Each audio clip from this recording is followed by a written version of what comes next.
ஆயக்கலைகள்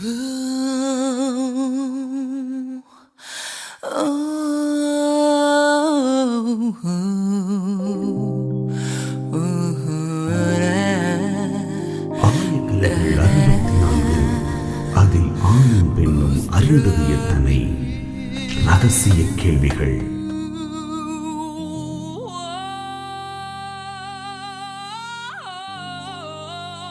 உலகெங்கிலும் உள்ள வசந்த் தொலைக்காட்சி நேயர்களுக்கு வணக்கம். இது உங்கள் ரகசிய கேள்விகள். நம்ம இப்போது பெண்களுக்கான பிரச்சனைகளை பற்றி பேசுகிறோம். மதர்ஸ் டே ஒட்டி பெண்களுக்கான பிரச்சனைகளை பற்றி ஸ்பெஷலாக தொடர்ந்து பேசிக்கிட்டே இருக்கோம். அடி இறங்குதல் அப்படின்றது முதல்ல கர்ப்பப்பை மேலே இருக்கும். அது சில நேரங்களில் இறங்கி வந்துடும். அதில் கிரேடு 1, கிரேட் 2, கிரேடு 3ன்றது வெளியவே நீட்டிகிட்டு இருக்கும். பெண்ணுறுப்பு வெளியே கர்ப்பப்பை நீட்டிகிட்டு இருக்கிறத கிரேடு 3ன்னு சொல்கிறோம். அதுக்கான ட்ரீட்மெண்ட்லாம் பார்த்தோம். இப்போ வேறு என்ன உறுப்புகள் இறங்கலாம்? அடி இறங்கலாம், சிறுநீர் பை ஒரு பக்கம் இறங்கலாம், இன்னொன்று ஆசன அந்த ரெக்டம்னு சொல்லக்கூடிய மோஷன் போகிற பாதை கொஞ்சம் இறங்கலாம். ஒரு காலர் இருக்காங்க. ஹலோ. ஹலோ, வணக்கம் சார். என் பேர் அப்பு. சொல்லுங்கள் அப்பு. சார், எனக்கு ஒரு ப்ராப்ளம். சொல்லுங்கள் சார். சார், எனக்கு மேரேஜ் ஆகி 4 இயர்ஸ் ஆகுது. சரிங்க. செக்ஸ் உடல் கொள்ளும்போது விந்து உடனே வெளியாகிடுது. உடல் உறவு கொள்ளும்போது விந்து சீக்கிரம் வந்துடுது? உடனே வந்தது சார், உடனே. எவ்வளோ வருஷம் ஆச்சு அப்பு கல்யாணம் ஆகி? சார், எனக்கு 4 இயர்ஸ் ஆகுது சார். ஒரு பையன் ஒருத்தர் இருக்கான். எந்த ஊர்? நீங்கள் எங்கேருந்து பேசுகிறீங்க? சார், நான் பெங்களூர்லேருந்து பேசுகிறேன். சரிங்க. அப்போது அதாவது இன்றைக்கி இந்த பிரச்சனைகள் உலகத்தில் இருக்க 80% ஆண்களுக்கு விந்து சீக்கிரம் வந்துடுது. Okay sir. நீங்களும் உங்கள் மனைவியும் இந்த உங்கள் உறவு பாதிக்கப்படலை, 2 பேரும் திருப்தியாக இருக்கீங்கன்னா இதை பற்றி கவலைப்பட வேண்டாம். ஆனால் இந்த சீக்கிரம் விந்து வர்றது உங்கள் மனைவியை பாதிக்குது, உங்களுக்கு மன துயரத்தை கொடுக்குது, கான்ஃபிடென்ஸ் இல்லை, பயம் இருக்குது, இப்படி பிரச்சனைகள் இருந்தால் கண்டிப்பாக இதை சரி செய்ய வேண்டும். சரிங்களா? Okay sir. முதல்ல என்னெல்லாம் பண்ணணும்? சீக்கிரம் விந்து வர்றதை தடுக்கிறதுக்கு முதல்ல நம்ம என்ன சொல்கிறோன்னா, ஓகே, உங்கள் மனைவியை முதல்ல உச்சகட்டம் வர்ற வரைக்கும் தூண்டுங்க. Okay sir. அதுக்கு பல்வேறு முறையில் ABCDEFன்னு சொல்கிறோம். ஏ ஸ்பாட்டுன்றது பெண்ணுறுப்பு உள்ளே இருக்கக்கூடிய உள்ள விரல் விட்டு அதனுடைய எண்டை தூண்டலாம், ஏ ஸ்பாட்டுன்னு. கிளைட்டோரிஸ் என்பது மேலேயே இருக்கும், அதை நீங்கள் எளிமையாக தூண்டி ஒரு பெண்ணை உச்சகட்டத்துக்கு கொண்டு போகலாம். அடுத்து G ஸ்பாட்டுன்னு இருக்குது, பெண்ணுறுப்பினுடைய மேல் பகுதியில் ஒரு 1.5 சென்டிமீட்டரில் இருக்குது. அதை நீங்கள் தொடர்ந்து ஒரு 10 நிமிஷம் தூண்டிங்கன்னா அவங்க உச்சகட்டம் போவாங்க. இதெல்லாம் ஒரு பக்கம் உங்கள் மனைவியை தூண்டலாம். நீங்கள் செக்ஸில் ஈடுபடுறீங்க அப்படின்னா 2 நிமிஷத்தில் பண்ணுறத மெதுவாக ஸ்லோ மோஷனில், சினிமா படங்களில் அந்த ஸ்லோ மோஷனில் காட்டுற மாதிரி மெதுவாக செக்ஸ் பண்ணுங்கள். 20 நிமிஷம் ஸ்லோவாக செக்ஸ் பண்ணுங்கள். நீண்ட நேரம் நீங்கள் பண்ணிக்கிட்டே இருக்கலாம். வேகமாக பண்ணிங்கன்னா சீக்கிரம் விந்து வந்துடும். வேகமாக பண்ணாமல் அதை ஸ்லோ மோஷனில் பண்ணுங்கள். அல்லது நீங்கள் கீழே படுத்து மனைவி மேலேருந்து செக்ஸ் பண்ண சொல்லுங்கள். இதெல்லாம் சரிப்படலைன்னா மருத்துவர் அணுகி நல்ல மருந்துகள் இருக்குது, அந்த மருந்துகள் எடுத்துக்கிட்டிங்கன்னா நீண்ட நேரம் செக்ஸ் பண்ணலாம். ஒரு காலர் இருக்காங்க. ஹலோ. ஹலோ சார், நான் கோயம்புத்தூர்லேருந்து குமார் பேசுகிறேங்க சார். குமார், சொல்லுங்கள் சார். இப்போ ஆக்சுவலாக எனக்கு மேரேஜ் ஆகிடுச்சுங்க சார். சரிங்க. ஒரு இன்னொரு மனைவி ரகசியமாக இருக்குதுங்க சார். சரிங்க. இப்போ இந்த சொந்த மனைவியோடையுமே உடல் உறவு வச்சுக்கிறாங்க சார், இன்னொரு மனைவியோட உடல் உறவு வச்சுக்கிறாங்க சார். சரிங்க. இதனால HIVக்கு ஏதாச்சும் பிரச்சனை, நோய்க்கு இது வருங்களாங்க சார், அதை கேட்குங்க. நீங்கள் 3 பேரும் செக்ஸ் வச்சுக்கிறீங்க, வேறு யாரு கூடயும் நீங்கள் செக்ஸ் வச்சுக்கிறது இல்லைன்னா ஆமாங்க சார், உங்களுக்கு எந்த நோயும் வராதுங்க. இல்லைங்க சார். இப்போ ஒரு மனைவி இருக்குதுங்க சார், இன்னொரு மனைவியோட போகல ஏதாச்சும் பிரச்சனைக்கு இது வருங்களாங்க சார்? அதான் சார் நான் என்ன சொல்கிறேன்னா, நீங்கள் 3 பேரும் செக்ஸ் வச்சுக்கிற 3 பேரை தவிர வேறு யாரு கூடயும் செக்ஸே யாரும் வச்சுக்கலன்னா ஆமாங்க வராது. 3 பேரும் HIV இல்லாத ஆட்கள் செக்ஸ் வச்சுக்கும் போது ஒன்றும் வராது. ஆனால் இந்த கான்டாக்ட் வேறு யாராவது ஒருத்தர் வெளியே இருக்க இன்னொரு ஆள் கூட தொடர்பு வச்சுக்கிட்டாங்கன்னு வச்சுங்க, சரிங்க, அவர் மூலமாக HIV வரலாம். சரிங்க. உங்கள் 2 மனைவிகளும் வேறு யாருடையும் வச்சுக்கல, உங்கள் கூட தான் வச்சுக்கிறாங்க, நீங்களும் வேறு யாருடையும் வச்சுக்கல, 2 பேரை தவிரன்னா வராது. ஓகேங்க சார், கவலைப்படாதீங்க. ஓகேங்க சார், தேங்க்யூங்க சார். நன்றி. அதாவது சிஸ்டர் சீல் அப்படின்றது சிறுநீர் பை இறங்குறது. வெஜைனா வழியாக பெண்ணுறுப்பு வழியாக சிறுநீர் பை இறங்குறது. ரெக்டசீல் என்பது மோஷன் போகிற பாதை வந்து ஒரு பகுதி சிறுநீர் பெண்ணுறுப்பு வழியாக இறங்குறத ரெக்டசீல் அப்படின்னு சொல்கிறோம். இது ஏன் வருதுன்னா, அந்த பெல்விக் மசில்ஸ் பலம் இல்லாமல் இருக்கிறது. 2-3 குழந்தை பிறப்பில் அது வீக் ஆயிரும். கெகல்ஸ் எக்ஸசைஸ் பெண்கள் பண்ண சொல்கிறோம். நம்ம சொல்கிறோம் அந்த ஏரியாவை சுருக்கி வரீங்கன்றோம். அப்படி பண்ணாங்கன்னா அந்த ஏரியா ரொம்ப ஸ்ட்ராங் ஆகிடும், எதுவும் இறங்காது.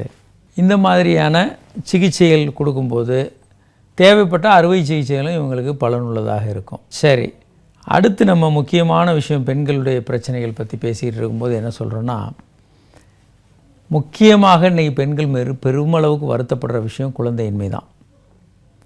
ஸோ பெண்களுக்கு குழந்தையின்மை அப்படின்னா என்னென்ன விஷயங்கள் சரியாக இருக்கணும்? ஒன்று வந்து தீட்டு ரெகுலராக வரணும், கருமுட்டை வளர்ந்து வெடித்து வெளியே வரணும், செர்வைக்கல் கர்ப்பப்பை வாயில் வரக்கூடிய அந்த திரவம் மியூக்கஸ் நன்றாக இருக்கணும், கர்ப்பப்பை நன்றாக இருக்கணும், ஹார்மோன்கள் எல்லாம் நல்லா இருக்கணும், கருக்குழாய் நல்லா இருக்கணும். அப்போ தான் அந்த பெண் கர்ப்பமாக்க முடியும். தீட்டு வர்றது அப்படின்றத பொறுத்த வரைக்கும் முதல்ல 1ஆம் தேதியிலிருந்து 14ஆம் தேதி வரைக்கும் ஃபாலிகுலர் ஃபேஸ், இந்த கருமுட்டை வளர்ந்து வரக்கூடிய நாட்கள். தீட்டு வரக்கூடிய நாட்களை மென்ஸ்ட்ருவல் ஃபேஸ்ன்றது தீட்டு ரத்தம் போக்குவரத்து இல்லையா, அது மென்சஸ்ன்னு சொல்கிறோம். 14 நாட்களுக்கு மேலே ப்ரொலிஃபரேட்டிவ் ஃபேஸ் அப்படின்னு சொல்கிறோம். சதை வளர்கிறத ப்ரொலிஃபரேட்டிவ் ஃபேஸ். லூட்டியல் ஃபேஸ்ன்றது 15லேருந்து 28 நாள் இருக்கிறத வந்து லூட்டியல் ஃபேஸ்ன்னு சொல்கிறோம். நல்ல வளர்ந்து வெடித்து வெளியே வரக்கூடிய கருமுட்டைகள் கருக்குழாய்க்குள்ளே வரும். இது வந்து விந்தணுக்களோட சேர்ந்து கருத்தரிக்கை எதுவாக வரும். இந்த நேரத்தில் செர்வைக்கல் மியூக்கஸ், அந்த கர்ப்பப்பையில் வாயில் வந்து திக்காக வந்துக்கிட்டு இருந்த அந்த திரவமெல்லாம் கொஞ்சம் தின்னாக நீர் மாதிரி நீர்த்து போய் வரும். கர்ப்பப்பை வந்து கர்ப்பப்பையில் என்னென்ன பிரச்சனைகள் ஒரு பெண்ணுக்கு இருக்கலாம்? ஒன்று வந்து அதில் வந்து ஒரு நடுவில் ஒரு தேவையற்ற ஒரு சுவர் இருக்கலாம், அதனுடைய ஷேப் வந்து தப்பாக இருக்கலாம், அதில் ஏதாவது அப்நார்மாலிட்டிஸ் இருக்கலாம். ஒரு கால் இருக்காங்க. Hello sir. வணக்கம் சார். வணக்கம், யார் எங்கேருந்து பேசுகிறீங்க sir? Sir Villupuram sir. Villupuram Ezhumalai sir. சொல்லுங்கள் ஏழுமலை. சார் இந்த கைப்பழக்கம் சொல்கிறேன் சார், தப்பா சார்? கைப்பழக்கம் ரொம்ப நார்மலுங்க, ஒன்றும் கவலைப்பட வேண்டாம். அதனால் எந்த தீமையும் யாருக்கும் வராது. அப்படியா சார்? ஆமாங்க. இல்லை, ஒரு 6 மந்த்தாக யூஸ் பண்ணிட்டு இருக்கேன் சார். அதுமாரி. சரி, அது ரொம்ப யூஸ் பண்ணுறது தப்பா சார்? கைப்பழக்கம் ரொம்ப நார்மலுங்க, அதனால் யாருக்கும் எந்த கெடுதலும் வராது, நீங்கள் கவலைப்பட வேண்டாம். சரி சார். அது கைப்பழக்கம் யூஸ் பண்ணோன்னா இப்படி இழுத்து அந்த கீழே வந்து அந்த திரவாதம் இருக்குல்ல சார், அது ஃபுல்லாக அது பெயின் ஆகுது. சில நேரம் அப்படி வரலாங்க, அது ஒன்றும் தப்பாக. இதனால ஆண்மைத்தன்மை போகணும் அப்படி அதெல்லாம் ஒன்றும் போகாது. அதாவதுங்க, சுய இன்பம் பண்ணி முடிக்கும்போது உச்சகட்டத்தின் போது நிறைய ஹார்மோன்கள் சுரக்கும், அது பாடி அப்படியே ஸ்ட்ரெச் பண்ணும். சில பேருக்கு சில ஏரியாக்களில் வலி இருக்கும், கெண்டங்காலில் வலிக்கலாம், கழுத்து வலிக்கலாம், இடுப்பு வலிக்கலாம், அப்புறம் மூட்டுக்கு வலி சார், பல இடங்களில் வலி ஏற்படலாம். இதெல்லாம் நார்மல் தான், ஒன்றும் கவலைப்பட வேண்டாம். கைப்பழக்கத்தினால எந்த தீமையும் வராது. சொல்லுங்கள். அப்புறம் சார் அப்புறம் வந்து நான் டாக்டர் சித்த மருத்துவ கன்சல்ட் பண்ணேன் சார். அவங்க வந்து இதெல்லாம் தப்பு, ரொம்ப தப்பு, பின்னாடி வந்து ரொம்ப ப்ராப்ளம் ஆகிடும்.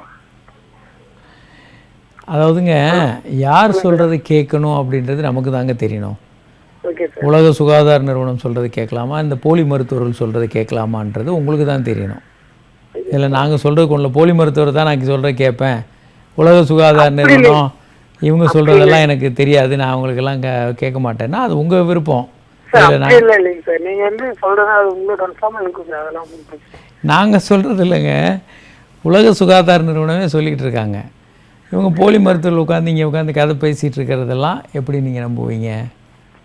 சார் வந்து உயிரணுக்கள் வெளியே வந்துச்சுன்னா சுத்தமாக உயிர் அணுக்கள் சுத்தமாக இருக்காது, அதனால வந்து உங்களுக்கு 100% ஆண்மை கம்மியாக வாய்ப்பு இருக்கு அப்படின்னு சொல்லி.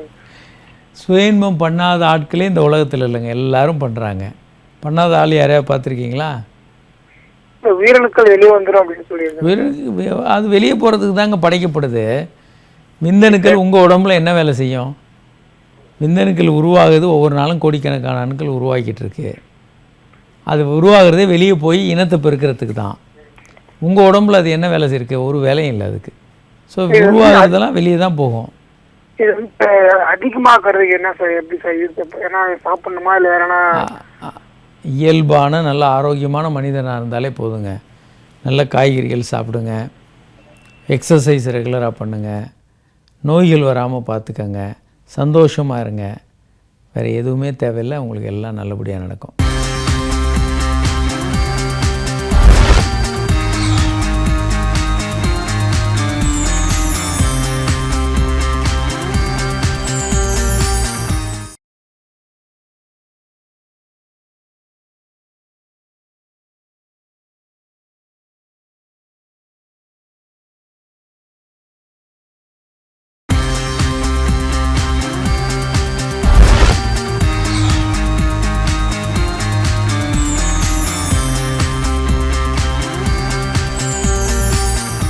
கர்ப்பப்பையினுடைய டைப்ஸ் பார்க்குறீங்க.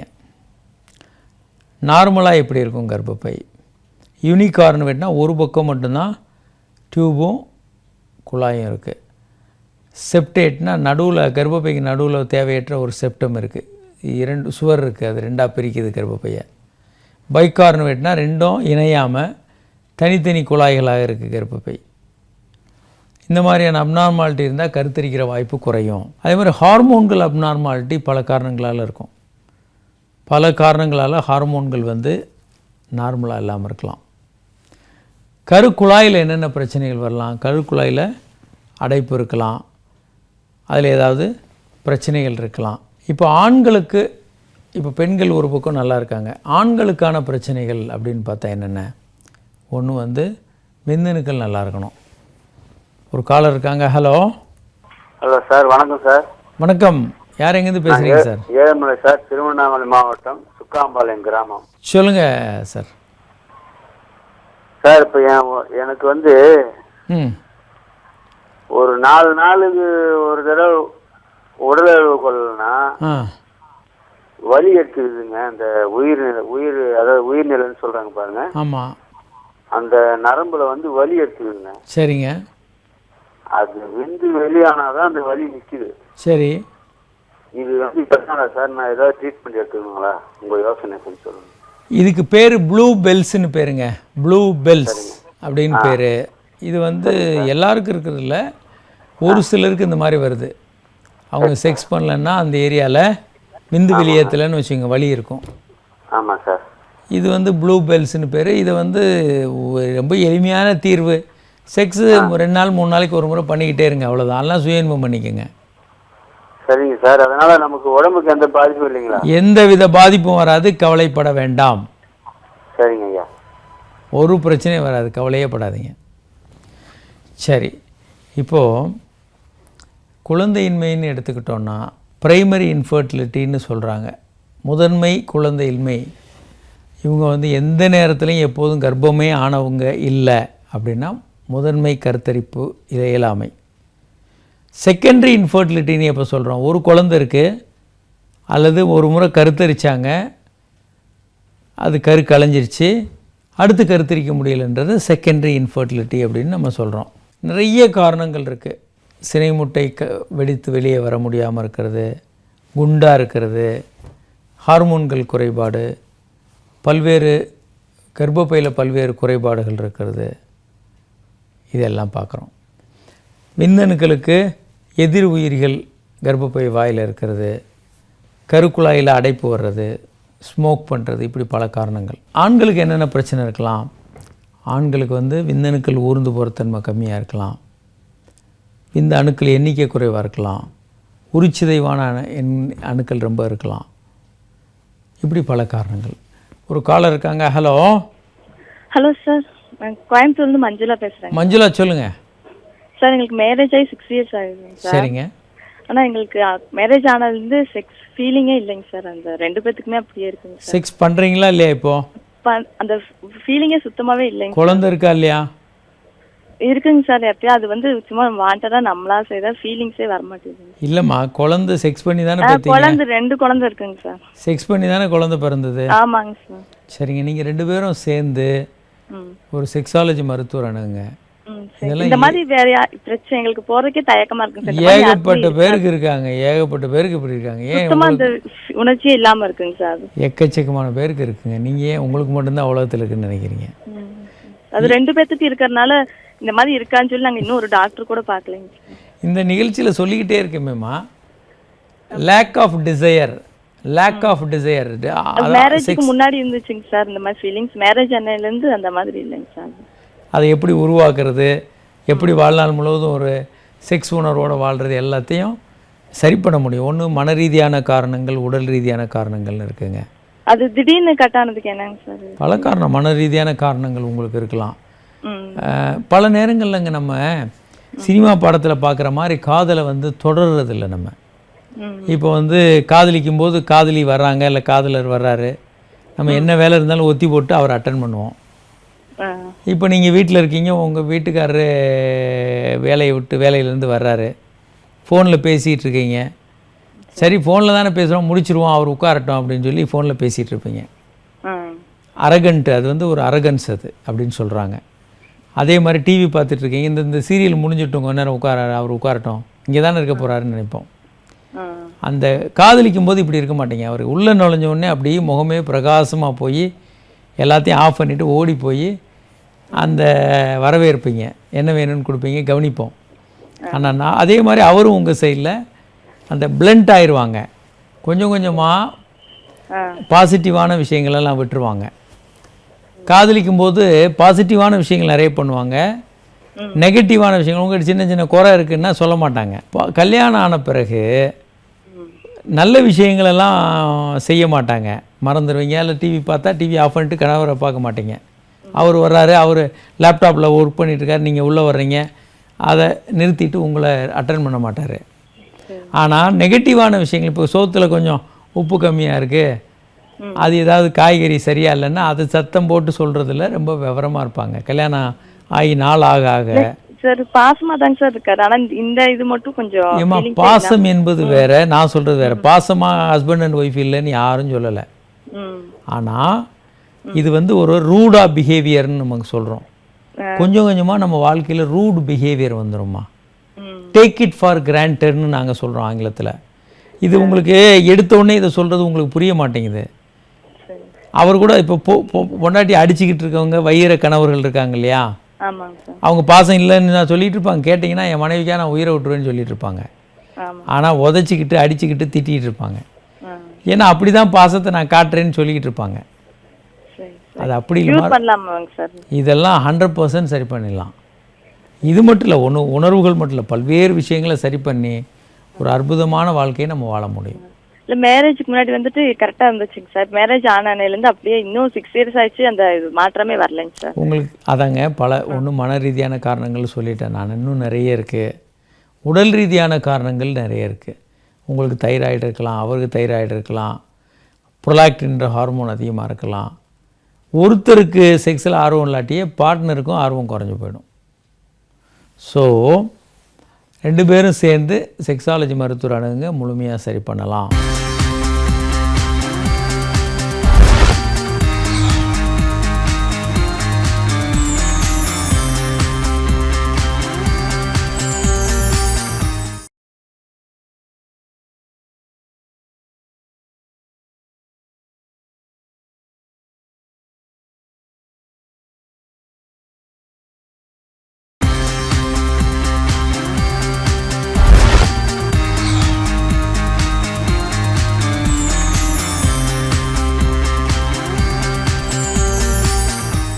சரி, இப்போது என்னென்ன பிரச்சனைகள் ஆண்களுக்கு வரலாம்? ஆண்களுக்கு ஆண்மை குறைவு இருக்கலாம், விந்து ரொம்ப சீக்கிரம் வந்துடலாம், பெண்ணுறுப்பு கிட்ட போனவுடனே விந்து வெளியேற்றி சிவியர் ப்ரிமெச்சூர் எஜாக்குலேஷன் வரலாம், விந்தணுக்கள் ரொம்ப குறைவாக இருக்கலாம், போதை மருந்துகளால் பிரச்சனை வரலாம், சின்ன வயசில் புட்டாளமாக பொண்ணுக்கு வீங்கன்னு வந்து விந்தணுக்கள் குறைவாக இருக்கலாம். ஒரு காலர் இருக்காங்க. Hello sir. வணக்கம் சார். வணக்கம். யார் எங்கேருந்து பேசுகிறீங்க சார்? சார் நான் கடலூர் மாவட்டம் மங்களூர்லேருந்து பேசுகிறேன் சார். சொல்லுங்கள் சார். சார் இப்போ எனக்கு நிறைய ஒரு 17 வருஷம் ஆச்சுங்க சார். சரிங்க. ஆனால் இது வரைக்கும் நாங்கள் வந்து கணவன் மனைவி ரொம்ப சந்தோஷமாக தான் சார் இருக்கோம். சரி. ஆனால் வந்து அதிகமான ஒரு நாளைக்கு சராசரியாக நாங்கள் வந்து 2-3 தடவை வந்து நாங்கள் உடல் கொள்கிறோம் சார். சரி. இதனால உடல் வந்து ஏதாவது உடல் கோளாறு ஏற்படுத்தணும்? எந்த கோளாறும் வராது. இது ஆரோக்கியமான விஷயம், நல்லது. சரிங்க சார். இல்லை பல பேர் பலமாக சொல்கிறாங்க சார், உங்களுக்கு வந்து நீங்கள் இந்த வயசு 40 வயசு ஆகுது, 42 வயசு ஆகுது, நீங்கள் இந்த வயசில் இது மாதிரிலாம் இருக்கக்கூடாது அப்படி இப்படின்னு ஒரு தவறான ஒரு இது சொல்கிறாங்க சார். அதுக்காக தான் கேட்டுக்கிறேன் சார். யாருக்கிட்ட ஆலோசனை கேட்கணுன்றது உங்களுக்கு தெரியணுங்க. சும்மா பேச்சு வாக்கில் ஒரு நண்பர்கள் விஷயத்துல தான் சார் இது மாதிரி சொல்லும்போது அவங்க வந்து உனக்கு என்ன வயசு 41 வயசு 42 வயசு ஆகுது, இது மாதிரிலாம் நீ இந்த வயசுல இருக்கக்கூடாது அப்படி இப்படின்னு சொல்லி ஒரு கருத்து சொல்றாங்க சார். அதாங்க, நண்பர்கள்ட்ட முக்கியமான விஷயங்கள் எதுலேயுமே ஆலோசனை கேட்கக்கூடாது. ஏன்னா நண்பர்கள் எதுலேயுமே நிபுணர்களாக இருக்க மாட்டாங்க. உன்ன மாதிரி யாரும் இருக்க முடியாது அப்படின்னு சொல்லி இப்படி சொல்றாங்க சார். உன்ன மாதிரி யாரும் இருக்க முடியாது. இல்லைங்க, நீங்கள் மறுபடியும் கவனிக்க மாட்டீங்க சார். சொல்லுங்க சார். முக்கியமான எந்த விஷயங்களையும் நண்பர்கள்ட்டையோ உறவினர்கள்ட்டையோ ஆலோசனை கேட்காதீங்க, இன்க்ளூடிங் உங்கள் அப்பா அம்மாகிட்ட கூட. சரிங்க சார். ஏன் அப்படின்னா அவங்க யாருமே நிபுணர்கள் இல்லை. சரிங்க சார். நீங்கள் ஒரு கட்டடம் கட்டுறீங்க, உங்கள் அப்பா அம்மா சொல்கிறது நண்பர்கள் சொல்கிறத வச்சு கட்டினீங்கன்னா அந்த கட்டடம் நம்ம தலைமையில் தான் இடிஞ்சு விடும். அதுக்கு மேலே யார்கிட்ட கேட்கணும்? அந்த துறையில் நிபுணர், ஆர்கிடெக்டு, அந்த என்ஜினியர்ஸு பிளான் போட்டு, ஈவன் சுனாமி வந்தாலும் சரி, இந்த அதிர்வுகள் நில அதிர்வு வந்தாலும் விழாமல் கட்ட முடியும். அடுத்து ஃபைனான்ஸ்லையும் இவங்ககிட்ட கேட்கக்கூடாது. நண்பர்கள்ட்ட கேட்டால் என்னத்தையாவது கவுத்தி விட்ருவாங்க. ஏன்னா அவங்க யாரும் எக்ஸ்பர்ட் இல்லை. அதே போல் இது எல்லாத்தையும் விட முக்கியம் செக்ஸில் இவங்க யாருக்குமே ஒன்றுமே தெரியாது. அவங்க செக்ஸ் பண்ணுறாங்க, குழந்தை பெற்றுக்கிறாங்கன்றதை தவிர அவங்களுக்கு செக்ஸை பற்றி அடிப்படை அறிவு இருக்காது. அவங்ககிட்ட ஏதாவது கேட்டிங்கன்னா 99% தவறாக தான் பேசுவாங்க. ஏன்னா வாழ்க்கையில் அவங்க என்றைக்கு கற்றுக்கிட்டாங்க? அவங்களுக்கு ஸ்கூலில் வாத்தியார் சொல்லி கொடுத்தாங்களா? அவங்க அம்மா அப்பா சொல்லி கொடுத்தாங்களா? அவங்களுக்கு அவங்களுக்கு எதுலேருந்து தெரியும்? சினிமா படங்கள்லேருந்து கொஞ்சம் இந்த ஜோக் அடிக்கிறதுல கொஞ்சம் தெரிஞ்சிருப்பாங்க. ஒரு படத்தில் வந்து விவேக் வந்து ஜோக் அடிப்பார், ஜிம்மில் போய் வேலை செய்கிறவனை பார்த்து ஜிம் பண்ணினா உனக்கு ஆண்மை குறை வரணும்னு. அந்த மாதிரி முட்டாள்தனமான கருத்துக்கள் வந்து இன்றைக்கி எல்லாருக்குமே போயிடுச்சு. அந்த மாதிரி படங்கள்லேருந்து ஒன்று. 3ஆம் தர பக்கத்தில் இந்த கிசு 3ஆம் தர பத்திரிகைகள்லேருந்து இந்த செய்திகள் நிறைய பேருக்கு போகும். இதை மாதிரி தான் அவங்களுக்கு கிடைக்குமே தவிர உருப்படியான விஷயங்கள் அவர் வாழ்க்கையில் என்றைக்கும் நண்பர்களுக்கு கிடைச்சிருக்காது. ஸோ உங்களுக்கு இந்த மாதிரியான விஷயங்களை சந்தேகம் வரும்போது இந்த மாதிரி எக்ஸ்பர்ட்ஸ் பண்ணக்கூடிய ப்ரோக்ராம்ஸ் பாருங்கள், அல்லது எக்ஸ்பர்ட்ஸ் இந்த துறையில் வல்லுநர்கள் எழுதிய புத்தகங்களை வாங்கி படிங்க. ஒரு காலர் இருக்காங்க. Hello sir. வணக்கம் சார். வணக்கம். யார் எங்கேருந்து பேசுகிறீங்க சார்? நான் வாலாஜிபட்டிலேருந்து பேசுகிறேன் சார். உங்கள் பேருங்க? கிருஷ்ணமூர்த்தி சார். கிருஷ்ணமூர்த்தி, சொல்லுங்கள் சார். சார் அதாவது இப்போ வந்து மேரேஜ் ஆன புதுசில் வந்து நம்ம வந்து செக்ஸ் வச்சுக்கும்போது வந்து ஒரு 2-3 தடவை ஈடுபாடு இருக்குது. சரி. இப்போ வந்து மேரேஜ் ஆகி ஒரு 9 வருஷம் ஆகுது. சரிங்க. இப்போ வந்து ஒரு தடவை செய்யுங்க, அதுக்கு மேலே செய்யுங்க, என்ன ரீசன்? அதாவதுங்க உங்களுக்கு வந்து இந்த மாதிரியான பழக இந்த கிளர்ச்சியான விஷயங்கள் குறைய ஆரம்பிச்சிருங்க. அதுக்கு நம்முடைய பிஹேவியரும் ஒரு காரணம், நம்ம நடந்துக்கிற முறைகள். நம்ம இப்போ தான் சொல்லி முடித்தேன், காதலி வந்தால் காதலிக்கிற டைமில் எல்லா வேலையிலையும் ஒத்தி போட்டு காதலி அட்டன் பண்ணுவோம், காதலர் அட்டன் பண்ணுவாங்க. சரி. நாளாக ஆக நம்ம காதலரோ இல்லை காதலியோ வந்தால் கூட நம்ம டிவி பார்த்தா டிவியை பார்த்துக்கிட்டே இருப்போம். அவர் தான் வந்திருக்காருல, உட்காரட்டும் அந்த ஓரமாக, நம்ம டிவி சீரியல் முடிச்சுட்டு அவர் பேசிக்குவோன்னு போட்டுட்ருப்போம். இது ரூட் பிஹேவியர். நமக்கு we are insensitive to our partner. நம்ம சென்சிட்டிவாக இருக்க மாட்டோம். காதிக்கும் போது ஓடி போய் பார்ப்போம். இப்போ வந்து அந்த ஆர்வம் இன்சென்சிட்டிவ், நம்ம சென்சிட்டிவிட்டியே குறைஞ்சிரும். அடுத்து வந்து குறை கண்டுபிடிக்கிறதுல மிகப்பெரிய அளவுக்கு நம்ம வல்லுநர்கள் ஆகிடுவோம். முதல்ல லைட்டாக பொண்டாட்டி திருத்துறோன்னு ஆரம்பிப்போம். அப்புறம் டெய்லி குறை சொல்லலைன்னா நமக்கு பொழுதே போகாது. டெய்லி திட்டிக்கிட்டு குறை சொல்லிக்கிட்டு பொண்டாட்டி நீ இது மாதிரி இப்போ ஒரு பக்கம் போய்கிட்டு-இருக்கோம். அடுத்து வந்து காதலை வளர்க்கறதுக்கான முயற்சிகள் நமக்கு யாரும் சொல்லித்தரதில்லை. எப்படி காதலை வளர்ப்பது கணவன் மனைவின்னு யாரும் சொல்லித்தரதில்லை. அதை நம்ம கற்றுக்கொள்ளணும். 3வது பினைல் எத்திலமைன் அப்படின்ற ஒரு கெமிக்கல் இருக்குது. காதலிக்கும் போது இந்த கெமிக்கல்லாம் உச்சத்தில் இருக்கும். இதை வந்து குரங்குகளை வச்சு நிரூபிச்சிருக்காங்க. எப்படி நிரூபித்தாங்க? ஒரு ஆண் குரங்கு பெண் குரங்கு இருக்கும்போது ஆண் குரங்குக்கு PEA இன்ஜெக்ஷன், பினைலெத்திலமைன் இன்ஜெக்ஷனை போட்டாங்க. அந்த ஆண் குரங்கு சும்மா சுற்றிக்கிட்டு ஃப்ரெண்ட்லியாக சுற்றிட்டு இருந்த குரங்கு உடனே செக்ஸ் உணர்வு வந்து உடனே பெண் குரங்கோட செக்ஸ் பண்ண ஆரம்பிச்சிருச்சு. இதெல்லாம் நிரூபிக்கப்பட்ட சோதனைகள். அதே மாதிரி அப்ரிஷியேஷன் வந்து ரொம்ப முக்கியங்க காதலுக்கு. அமெரிக்காவில் பண்ண ஒரு ஆய்வில் என்னென்னா, முன்புன்னே தெரியாத 2 பேர், இந்த பக்கம் டேபிளுக்கு இந்த பக்கம் ஒருத்தர், அந்த பக்கம் ஒருத்தர், ஒரு ஆண் ஒரு பெண், ஆணும் பெண்ணும் உட்கார வச்சுருவாங்க. இப்போ ஆரம்பிங்க அப்படின்னு சொல்லுவாங்க. அவங்க ஆரம்பிக்கணும். ஒரு சிக்னல் கொடுத்த உடனே இந்த ஆண் வந்து பெண்ணை புகழ்வார். நீ போட்டிருக்க ஜிமிக்கி நல்லாயிருக்கு, ட்ரெஸ்ஸு நல்லாயிருக்கு, அது நல்லாயிருக்கு, இது நல்லாயிருக்குன்னு அவங்கள பேசும்போது பல புகழ்ச்சியாக பேசுவாங்க. அப்புறம் கொஞ்சம் சாதாரண விஷயங்களை பேசிகிட்டு இருப்பாங்க. அப்புறம் ஒரு சிக்னல் கொடுத்தோன்னே பெண் வந்து ஆணை புகழ்வாங்க. அப்புறம் இந்த செஷன் முடிஞ்ச உடனே 2 பேரும் ஒருத்தர் பார்க்கக்கூடாது. இவர் இந்த பக்கமாக வெளியே போயிடணும், அவங்க வேறு வழியாக வெளியே போயிடணும். ஆனால் ஆச்சரியமான விளைவு என்னென்னா, இதில் 60% பேர் கல்யாணம் பண்ணிக்கிட்டாங்க பின்னால். இந்த பாராட்டுதல் வந்து அவ்வளவு கவர்ச்சிகரமானது, நெருக்கத்தை அதிகப்படுத்தும்.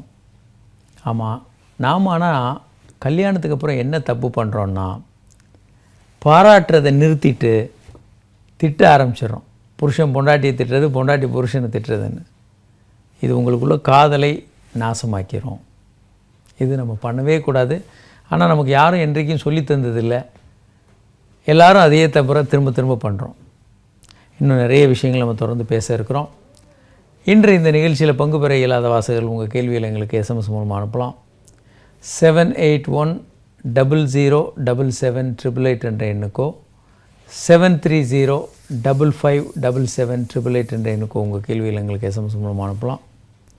அல்லது hi@drkamarajhospital.com என்ற மின்னஞ்சல் முகவரிக்கு உங்கள் கேள்வியில் எங்களுக்கு மின்னஞ்சலில் அனுப்பலாம். இந்த நிகழ்ச்சியை ஆன்லைனில் பார்க்க விரும்புகிற வாசகர்கள் யூடியூப்பில் ரகசிய கேள்விகள் அப்படின்னு சர்ச் பண்ணி தொடர்ந்து ஆன்லைனில் பார்க்கலாம். மீண்டும் நாளை சந்திப்போம். வணக்கம்.